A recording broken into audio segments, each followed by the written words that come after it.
Probably lost a couple stitches there, but that's all right. Oh my gosh.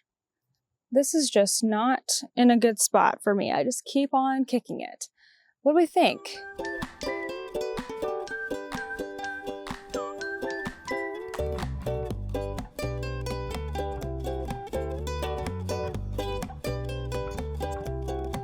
Hey everyone, it's Natalie, also known as Knitty Natty. Welcome to episode 245 of the Love and Stitches podcast.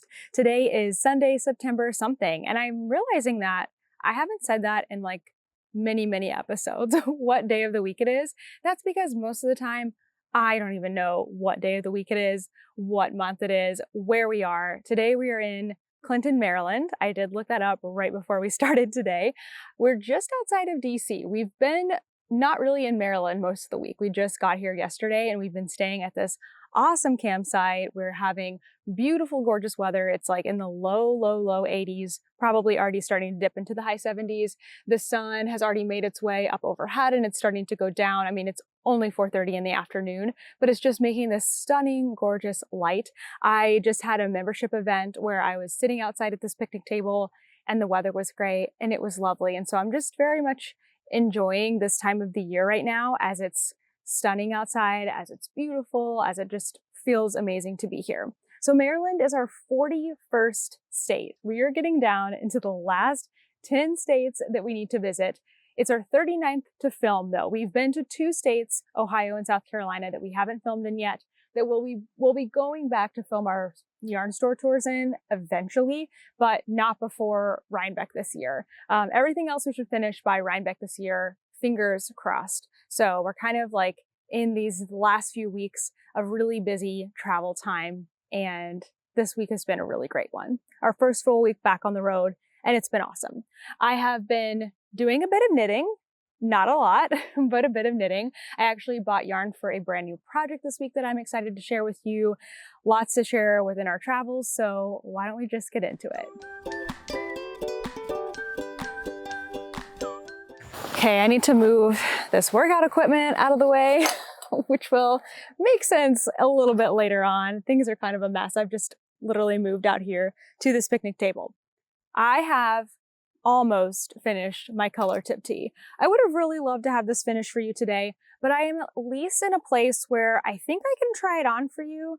Yeah, it looks like I've got my stitches here on a 24-inch needle, but I've only got like half of them on there, so I think that's okay. But look what I have finished.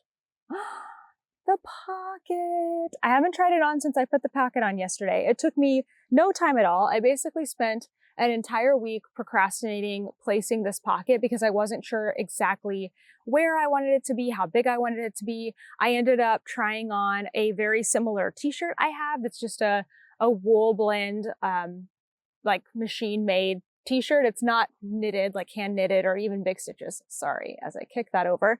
But I tried that on and kind of saw where that pocket fell. And then I had already pinned out everything, and it ended up being perfectly where I wanted it to be. So yesterday, it took me no time at all to work this pocket. It was really fun to do. It's the first time I've done a front pocket, and it's not blocked yet, so it's kind of raising up a little bit more than it will when it's totally done. And I finally got to add in my last contrast color, which I think looks really great. So I've got the really soft kind of peachy color here at the top. I've got the brown, really nice brown on the sleeves and on the bottom, which I'm working on binding off. And then that just really fun pop of color here. So I do have quite a lot of yarn left over. So since this project is almost done, let's go back kind of to the beginning. I got this yarn at Farmer's Daughter Fibers. I think it was May of this year when we were visiting, and I ended up with 3 skeins of this main color. I actually don't have the tags with me anymore. How about I open up my Ravelry project page?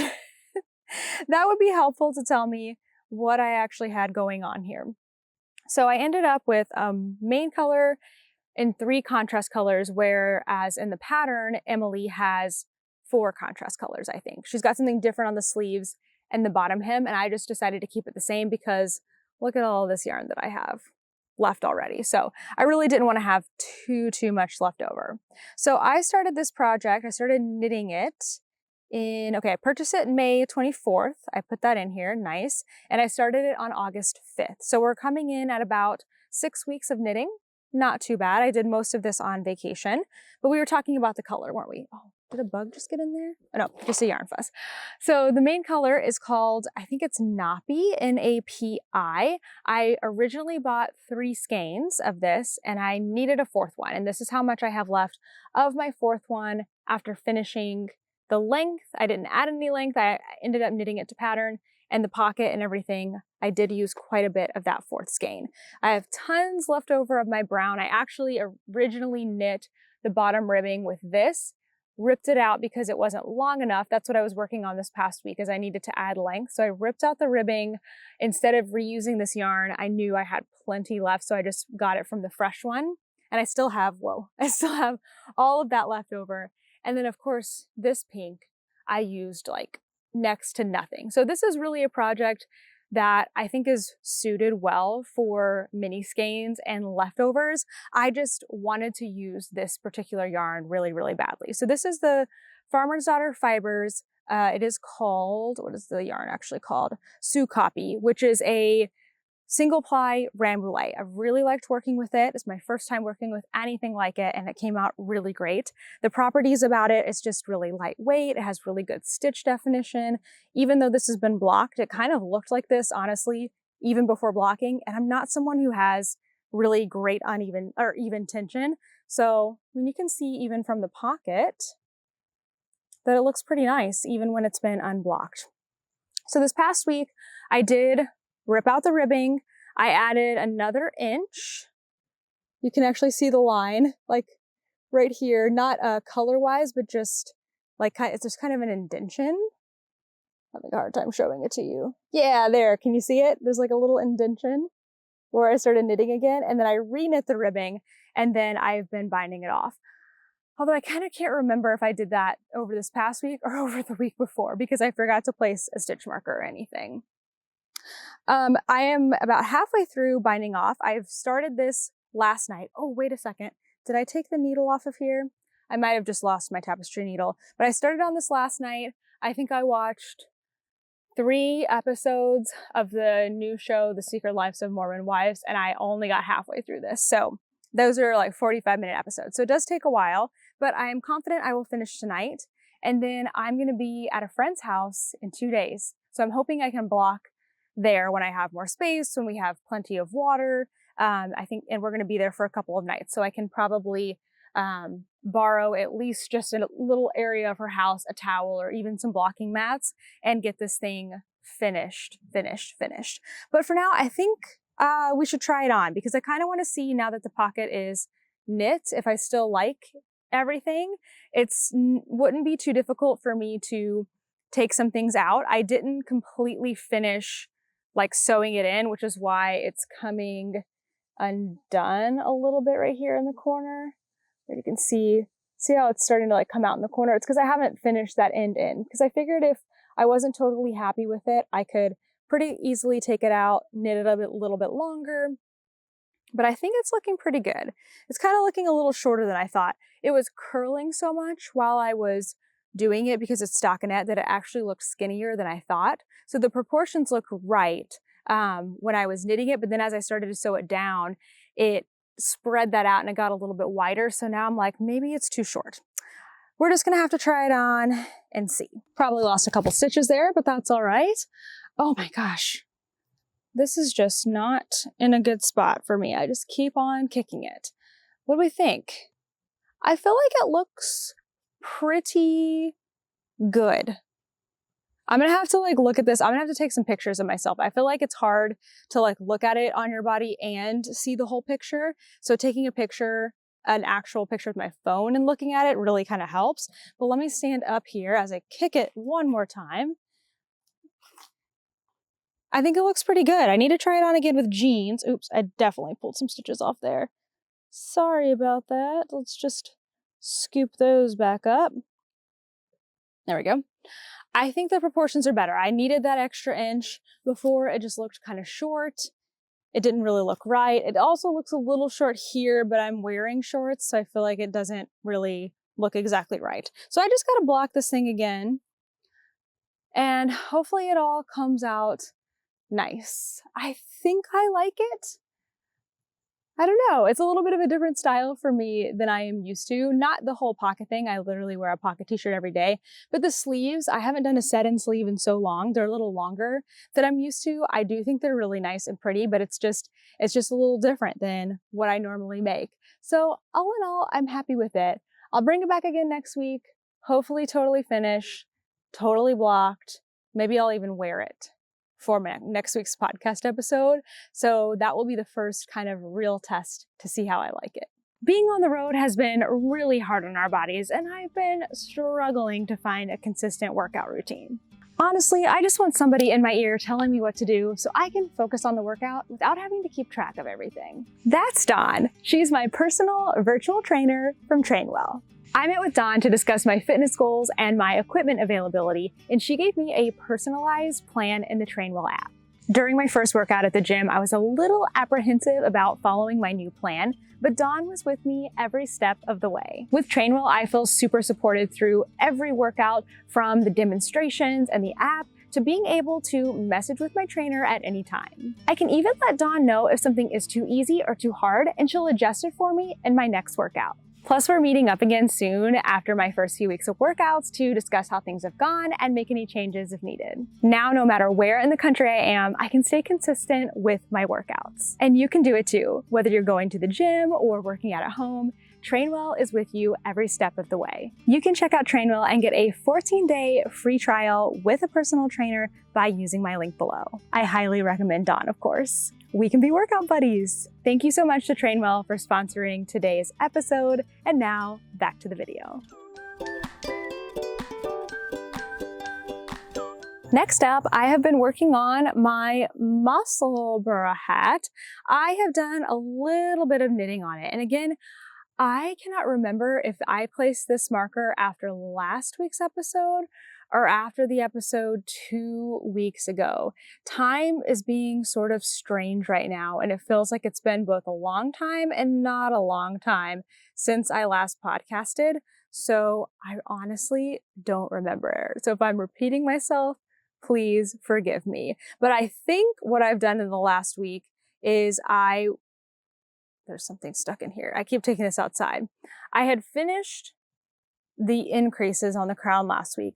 I had just started into the, full stitch count and realized that I really didn't like the metal needles, so I switched back to DPNs. I've definitely been enjoying this more on the wooden DPNs because it just grips this yarn so much better, but I can't say I'm overall loving it.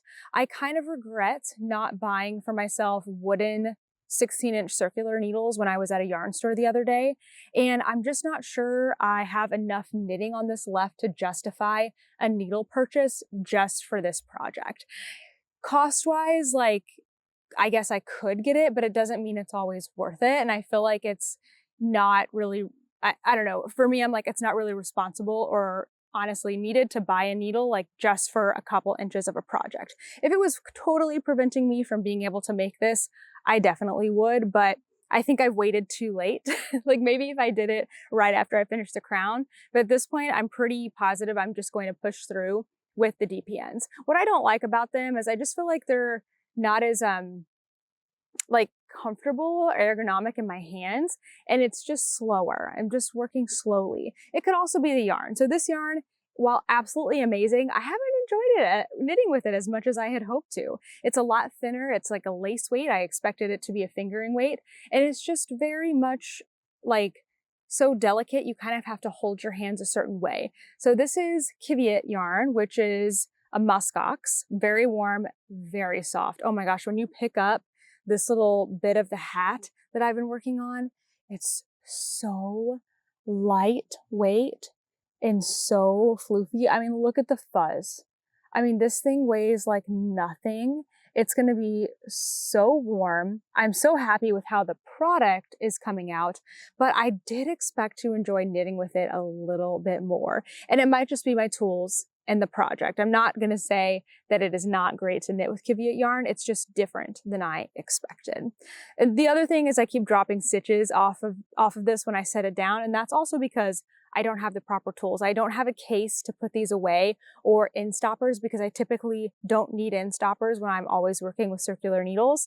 So yeah, have the right tools basically is what I'm trying to say. But I am making good progress. I've gone a couple of inches this week. I don't know exactly how much further I need to do, probably another 2.5 inches. So my aim is for this to be the lining of a Musselburgh hat. If you haven't seen the Musselburgh hat, it is a really long piece that one end folds up inside itself, so you have a double layer hat. I'm also planning to make mine have a brim on it. So this will just be the lining. So I really want it to just come from the crown of the head down to like the ear. So it doesn't even need to be a full half of the hat, just a portion of it. Then I'll switch to a fingering weight yarn and to my 16-inch needles. Yay, my metal 16-inch needles. And that will be the whole brim portion that will fold up. It will be the entire second half that will go on the outside. So that I will have a lot more knitting on. So I'm trying to remember, I think for my size, I do 19 inches in total between crowns. And I think about 6 inches of that in the middle is the brim portion. So 19 inches minus 6 is 13. So that kind of goes like 6.5 on one side of the hat, 6.5 on the other, and 6 inches in the middle for the brim. So the 6 inches in the middle are definitely going to be my other yarn, but I'm trying to decide if I need a full 6.5 inches of this, or if I just want to do like 6. So then there's really no risk of it folding up. I'm not really sure yet. I'll have to kind of play with it and see. I also need to, at some point, slip this on to some long circular needles and try it on just to make sure that it's going to fit. It's kind of hard to tell when it's all, on here. I think it's going to be fine, but I would be really sad if I did all that work and then it didn't fit over my head. So that's what's next for me this week with this project, is trying it on. And maybe I can actually get through the Kiviot part. And I hate saying that because I want to be enjoying this luxurious fiber so much, but I'm kind of ready to get through the Kiviot part of it so that I can then work on the regular yarn, the fingering weight yarn, which is going to make this an easy and portable project, perfect for my busy travels right now. I have started a new project this week because the hat is on DPNs and a little bit finicky. It just wasn't a good project to bring around with me. Not a great project for knit night, not a great project for hiking. And so I felt like I really needed another project to go. And I had wound some yarn before leaving Nashville, my parents' house, just for that. And I've started a new pair of socks as the sun blazes on in. How fun are these colors? I really, really like them. So this is a really fun yarn. It is from 316 Studio, and it's a special color for the Love and Stitches membership. So the order just closed for them to be able to get this, but Jenny made this color for us as kind of a end of summer celebration. So the colorway is actually called Endless Summer. And this is what my ball of yarn looks like right now. Oh gosh, you really can't see it. You need the sun to go down. It's like flashing through the trees, which is really stunning, but not great on video. But this is what it looks like. Wound into a ball. You can see I'm starting to get through some blue into some purples and pinks, but I have a picture to show what the full thing looks like because it is a sock blank. And I haven't knit from a sock blank in a really long time. This sock blank is particularly cool. The one I got from her is a double knit sock blank. So it's 2 strands of fingering weight that are dyed, knit into a panel together, the sock blank, and then it's dyed. So what happens is when you unravel it, you're getting 2 fingering weight strands, so you can make 2 matching socks. So I have 2 balls of these. One's in the car, but that will be nice because then I'll have 2 matching socks. And I had a really hard time actually getting these 2 wound. I don't think I would recommend just tearing apart the sock blank and winding it into 2 balls right away. It would have been much easier for me to start slowly unraveling it and knitting the first sock and then just winding the other strand into a ball as I went. That would have been, well, not as convenient. Now I do have it in a ball. It's nice. It would have been a lot easier. Luckily, I was at Bliss Yarns, a yarn store in Brentwood, Tennessee, while I was trying to get this wound, and Deb, the store owner, stopped what she was doing and helped me for half an hour to wind this up. What was happening is like we were both trying to wind a strand so it would twist. So then we would have to stop and let like the sock blank untwist. I'm sure there must be a better way. Actually, if you have a better way, please tell me, because I don't really know how to do it any differently. And if I get a double knit sock blank again, I want to know how. But I think the sock is turning out really nicely.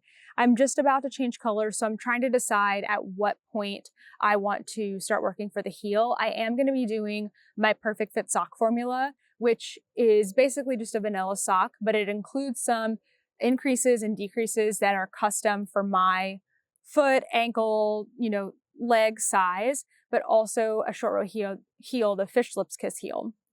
So I think I'm probably about ready to start my increases for the heel. I just kind of wanted to play with like changes of color. So I think since I'm about to change into purple, I will start those increases, and then maybe I'll have a purple heel and a pink foot, which I think will make for a very fun sock. I bought some yarn this week and I'm really excited about it. Oh, sorry, I just drank water and I think it's on the top of my lip. So, perfect timing. I was also gifted this amazing project bag from Taylor. She walked into Fiberspace this week, which is a yarn store in Virginia where we were filming a tour and hanging out at the knit night, gave this to me, said hi, and then had other plans and walked away. And I was like, oh my gosh, wait, I feel like I didn't even get to hang out with you or anything. But thank you, Taylor, for this bag. It's absolutely amazing. They told me the sewing pattern and I promptly forgot what it was, but it's a really cool bag. It's got this like suede kind of material on the bottom. I think that's right. I don't really know. Same with the pocket. Got a pocket here on the front. And then it's got two really great handles and it's a ginormous bag. So when I bought a bunch of yarn to go into my new sweater at Fiberspace, it all fit in here. And the inside is also this like, what is that called? Canvas material. So it's all like waterproof on the inside. There's also a pocket in here. Anyway, fabulous bag. Thank you, Taylor. I did want to show you what yarn I got because I'm really excited for this next sweater that I'm going to knit. So my final sort of planned project for the year, way back in the beginning of the year, actually beginning of February, I decided I was going to knit an intentional wardrobe for this year. And I brainstormed, I did a whole video and I brainstormed and I figured out what kinds of things were missing in my day-to-day wardrobe that I could potentially fill that gap with knitting. I brainstormed and wrote all of that down, and then I narrowed it down to one item per quarter of the year. So I actually just put out another project planning video this week. That one's a little bit different. It's a little bit like very much on the moment for how I was feeling when I was packing up for this trip. I was feeling extremely overwhelmed. It was coming out in my knitting and my projects, and it kind of led to me sort of saying, blank slate, I'm just going on this trip with the current projects that I have and a couple of socks, and then I'm going to buy yarn for the sweater. And that's totally what I've done, and I'm really happy with that. But all in all, what I'm trying to say is I had this plan at the beginning of the year. I've executed it throughout the year and made 3 different things that have all become really great parts of my wardrobe. And so I'm really excited to do this last one. So I want to make a wintry sweater, something I can wear to holiday parties, Christmas parties, or just throughout the winter and just feel a little bit fancy, very cozy. And so I had several patterns I was looking at, but the one that kept coming back to me is the Salty Days sweater by Veronica. What is her last name? I think it's Lindbergh. I did not put this into my notes yet for you, Kent, but I'm going to. Let me just look it up. So I've been talking about the sweater that I've been wanting to make this sweater. And then one of my Love and Stitches members so kindly gifted me the pattern on Ravelry. So I was like, okay, this is just meant to be. So as I was getting ready to start going to all these different yarn stores, I just figured once I see the right yarn, I will just know and I will go ahead and get it and start it, and that will be perfect. So we were at Fiberspace in Virginia. They have a Virginia-based hand dyer that had a beautiful yarn that I thought would be great. And then they had also the mohair that's used in this pattern, and I thought, perfect, that's what I want to make. So this is what the Salty Days sweater looks like. It is Veronica Lindbergh. It is a cozy, oversized sweater, has lace, it has cables, and I don't know, it looks really fun to make, and I think it's going to make a really beautiful staple to my wardrobe. So the yarn that I got, I was debating getting the yarn that the designer actually uses because I do find that is nice to do. It makes, if you're looking to make the same product as the designer, it's helpful to use the same yarn. But I did not see the Sandusgarn Double Sunday, or whichever one it is. I think it's Double Sunday. Yeah, Double Sunday, and that's okay. They didn't have that at the store, but they did have Knitting for Olive soft silk mohair. And so what I did is I looked at what the fiber content was of Sandusgarn Double Sunday and picked something similar as far as I can tell. So I got this instead, and I'm really happy with this. This is actually what made me want to go ahead and get the sweater yarn there at Fiberspace. So this is Little Fox. It is a Virginia-based dyer, and this is a nice neutral color that I got here called, that one's actually covered up, so I can't see it. I think it's called Mallow, M-A-L-O-W. Are all of these covered up? Hold on. Let me see. Here we go. This one you can actually see. Mallow. And I don't know if it's like marshmallow, but that's what I'm thinking of, because it is this very like neutral kind of toasty colorway. It's reading very warm right now because I've got sunlight coming out onto it, but it's a very pretty color. Very beautiful. I ended up getting an extra skein because I've learned my lesson from the color tip tee, and I don't want to be stuck without being able to work on my project. So I got an extra skein, and then I'm pairing it with this Knitting for Olive mohair in powder. So this one is actually interesting. It is an interesting color. And of course now the sun's going to do that thing again where it's changing and it's hard for you to see. But depending on what light you're in, this can look either kind of beige, it can look kind of cool toned, or it can even look kind of pink. And I thought that was really interesting. And I love pink, so I thought that was great. So paired together, I think these are going to make a really interesting and beautiful sweater. And I think they're going to be really good. There was a moment there where I thought about not doing the mohair at all because it is a lot of yarn for a sweater. It makes it quite an expensive sweater. But when I looked at what I really liked about this pattern, it was that kind of fuzziness, the kind of blurredness of the stitches, the fuzziness of it, the comfort of it. And I was like, I just can't do this without the mohair. So I am so excited to start this project. I think that this, buying the yarn is just stage one. So I'm going to revel in that for just a little bit and enjoy that. I have something that I definitely need to finish before I can be casting on anything. And also I want to finish the color tip tee. So it's probably going to be a couple of weeks before you see this one again, before I get to swatching it and everything. But now I've got the pattern, I've got the yarn. The next step is just to be in the right mental and physical space to be casting on a new project, but I am excited for it and I'm hopeful that I can get it done before December. This week we've had a super fun time just hanging out with people, being in the community, and we've been in 3 states and Washington, D.C. So we've been in a lot of places. We started out the week in West Virginia, and I just kind of want to share with you some West Virginia things that we did. The first thing we did is we went to Tudor's Biscuit World. Is it Tudor's Biscuit World? Yeah, Tudor's Biscuit World, which is this chain of biscuit restaurant that is all across the state. It's probably bleeds into some of the border states too. But we were told you've got to go to Tudor's Biscuit World. I'm like, all right, I love biscuits, so not gonna argue with you there. I ended up getting a caramel apple something biscuit, and it was this large biscuit split in half like this, just covered in melted butter, baked apples, and then something else, I guess the caramel drizzled over it. Oh my gosh, it was so delicious. Kent got a breakfast sandwich with the biscuit on it, so I think he ended up with like Canadian bacon, cheese, and egg or something like that. And he said his was really, really good. I felt like I honestly could barely taste the biscuit because it was covered in all of this delicious, amazing stuff. But Ken said the biscuit was amazing. We only ended up going there once, but if we head back through West Virginia, sorry, I am definitely going to be going again.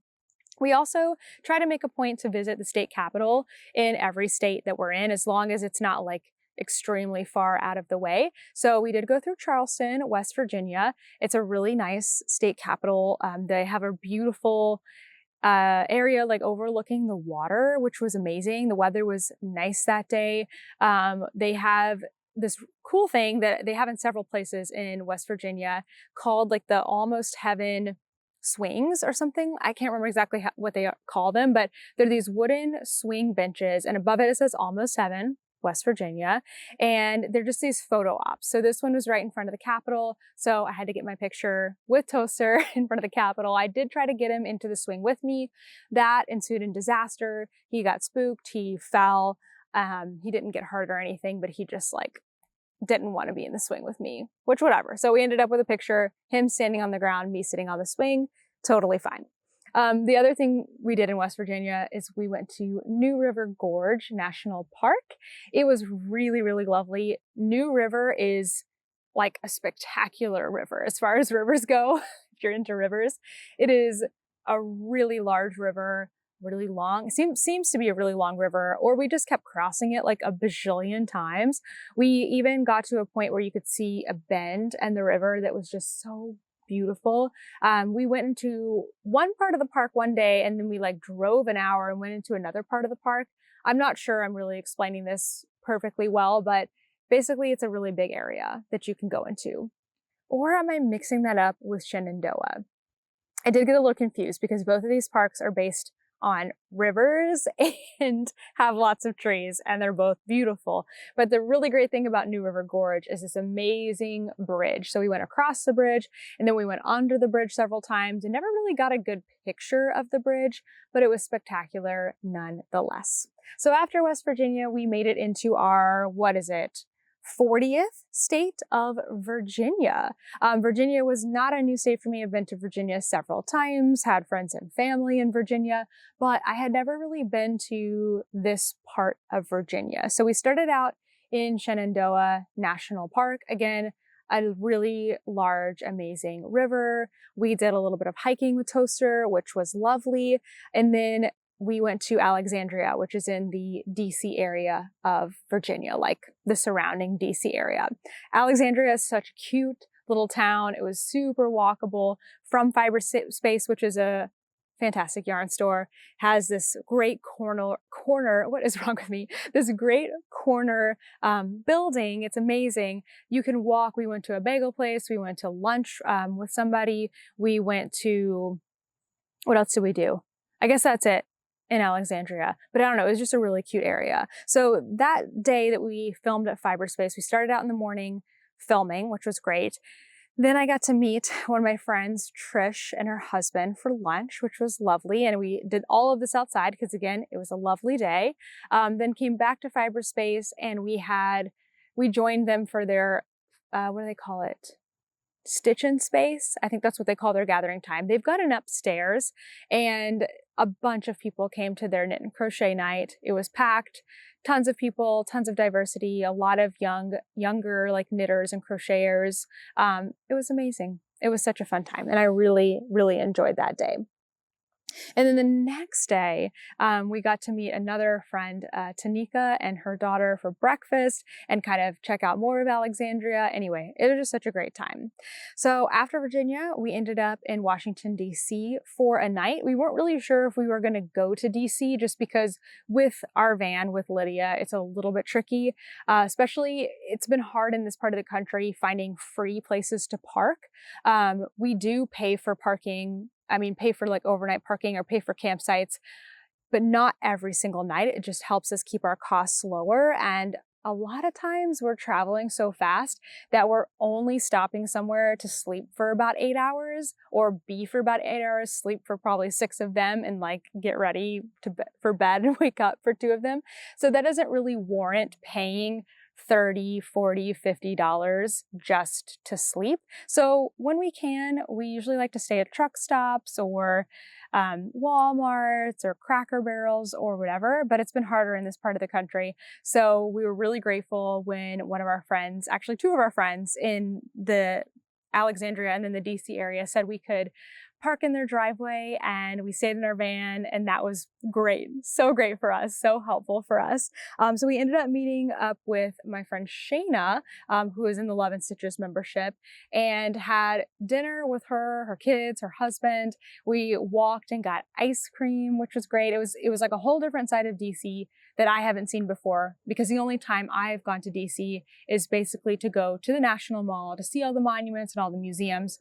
Also wonderful, but this was like a totally different side of things. Like I said, we stayed, slept in their driveway, and then the next morning we all walked to get some pastries for breakfast together. So that was a really good time. That is about it that we've done this week. It's basically just been going to yarn stores, going to national parks, hanging out with community. It's been a lovely, lovely week. Coming up though, we are going to be, actually, by the time this podcast goes live, this will have already happened. Shoot. So I guess I don't need to share that. But we're going to be at the Yarn Maven on Wednesday, September 18th. So hopefully I will have seen you there. Sorry, that is already going to have passed. I don't have any other meetups to announce right now, but stay tuned if you're in Boston or in Rhode Island. I'm still talking with yarn stores about if, you know, the times that they have weekly meetups line up with the times that we're going to be there. If they do, I will absolutely share them. Coming up this Saturday, we have a yarn store tour, a virtual yarn store tour at Fiber Heart in Iowa.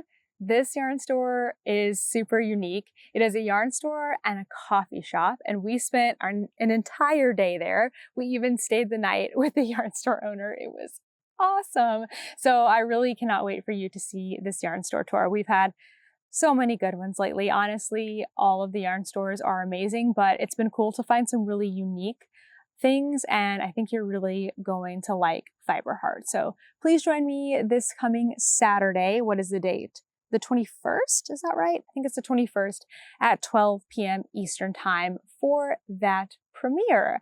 The other video that's going to be coming out in next Tuesday is a cardigans video. I did a sweater video, like Rhinebeck sweaters, not too long ago, and in doing that research and then doing some personal research, searching for a cardigan pattern that I want to make, I found a bunch of really cute cardigans that I wanted to share with you. So I've got 10 amazing patterns that I'm sharing, and half of them are crochet. So I've got half knit, half crochet. Just found a ton of really great options, really great size inclusive options, a variety of different styles and colors and things. So that video is coming up this Tuesday as a resource for everyone, and also because I love looking for patterns and sharing them as well. Okay, I have a few events that I've added to the Yarny events page, but just a reminder, you can go to knittynatty.com, and then at the top it says Yarny events. You can just click on that. I am constantly adding in new events there. Somebody this week asked me, do I add events from around the world? And I'd be happy to. I just haven't received I think everything I've received has been in the US or Canada so far, but I'm happy to add events from elsewhere. So please send them to me. The best way to do that is email. My email is knittynatty@gmail.com. And if you can include the link so that I can easily get that information and share it on the website, that would be really, really awesome. I usually end up adding new things about once per week on Sundays when I'm preparing for the podcast. So that is really handy to just have that all in one place. Okay, so here's what I've added this week. We got one event coming up in September. The rest are October and November. So the Pin Drop Fiber Arts Festival is in Deersville, Ohio. I don't know why I couldn't say that. September 28th. Vermont Sheep and Wool at the Tunbridge Fairgrounds in Vermont, October 5th and 6th. Kings County Fiber Festival is in Brooklyn, New York, October 12th. There's also a rain date for that one. I think it's October 26th, just in case it gets rained out. The Central Kansas Yarn Hop is in Kansas, October 15th through the 19th. The Queens Fiber Arts Festival is in Queens, New York, October 26th. I believe this is the first fiber festival in Queens. I think that's what their website said. And then lastly, the Fiber Festival of New England is in West Springfield, Massachusetts, November 2nd through the 3rd. You can find out more information about these events and all of the other ones if you go to that page on knittynatty.com. Every single one of these has a little thing that says more details, and it will take you straight to their website or Facebook or Instagram, whatever has the most information, so you can find it all in one place. Okay, I think that is everything for today. Thank you so much for watching, and I'll see you in the next one.